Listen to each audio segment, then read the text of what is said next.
मरणासन्न व्यक्ति के लिए जो कुछ करना चाहिए बताएं। भगवान ने कहा, हे ताक्ष, जिस विधान से मनुष्य मरने पर सद्गति प्राप्त करते हैं, शरीर त्याग करने की, मैं उस विधि को कहता हूं, सुनो।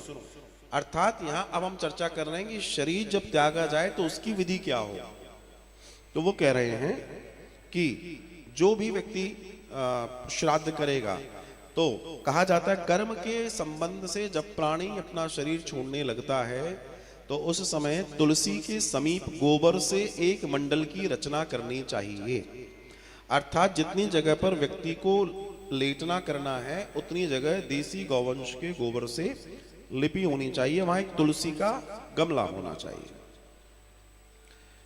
भगवान कहते हैं वहां उस मंडल के ऊपर तिल बिखेर कर कुशों को बिछाएं। पहले गोबर, फिर तिल छिड़क दें, उसके ऊपर कुशा डालें, बिछाएं। तदंतर उसके ऊपर श्वेत वस्त्र के आसन पर शालग्राम शिला को स्थापित करें, अर्थात शालिग्राम जी को। लेकिन ये उनके लिए जो बहुत विशिष्ट पूजन और धर्म वाले हैं, बाकी लोगों के लिए तुलसी बहुत है, या भगवान का ध्यान या कोई तस्वीर, इससे ज्यादा मत करा जाना चाहिए।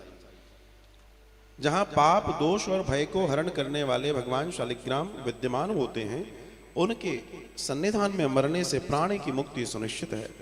जहां जगत के ताप का हरण करने वाली तुलसी वृक्ष की छाया है, वहां देह त्यागने से सदैव मुक्ति होती है, जो मुक्ति दान आदि कर्मों से भी दुर्लभ है। दान आदि ठीक है, लेकिन जो मुक्ति तुलसी की छांव में होती है बहुत बड़ी मानी गई है। जिसके घर में तुलसी वृक्ष के लिए स्थान बना हुआ है, वह अगर तीर्थ स्वरूप है, वहां यम के दूत प्रवेश नहीं करते। तुलसी की मंजरी से युक्त होकर जो प्राणी अपने प्राणों का परित्याग करता है, वह सैकड़ों पापों से युक्त हो तो भी यमराज उसे देख नहीं सकते। तुलसी की मंजरी युक्त पान, तुलसी के दलों को मुख में रखकर तिल और कुश के आसन पर मरने वाला व्यक्ति पुत्रहीन भी हो तो भी निसंदेह वह विष्णुपुर अर्थात वैकुंठ जाता है।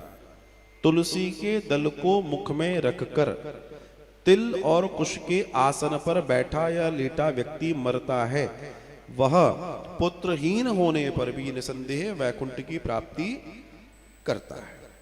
भगवान कह रहे हैं तीनों प्रकार, काले, सफेद और भूरे, तिल, कुश और तुलसी, ये सब म्रियमाण मतलब मरणासन्न प्राणी को दुर्गति से बचा सकते हैं।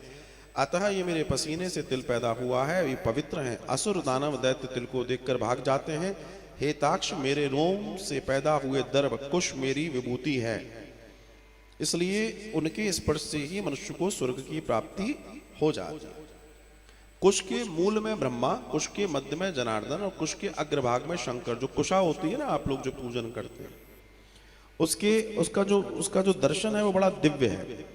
तो उसका जो 3 भाग होते हैं, एक सबसे निचला भाग, एक सबसे ऊपर का भाग, एक बीच का भाग होता है। तो कुश के मध्य में जनार्दन है और मूल में मतलब सबसे नीचे ब्रह्मा है और ऊपर शिव होते हैं। इस प्रकार तीनों देवता कुश में स्थित रहते हैं। इसलिए कुश, अग्नि, मंत्र, तुलसी, ब्राह्मण और गौ ये बराबर उपयोग किए जाने पर भी निर्माल्य नहीं होते। निर्माल्य का मतलब होता है वेस्ट नहीं होता, इनका बार बार उपयोग हो सकता है।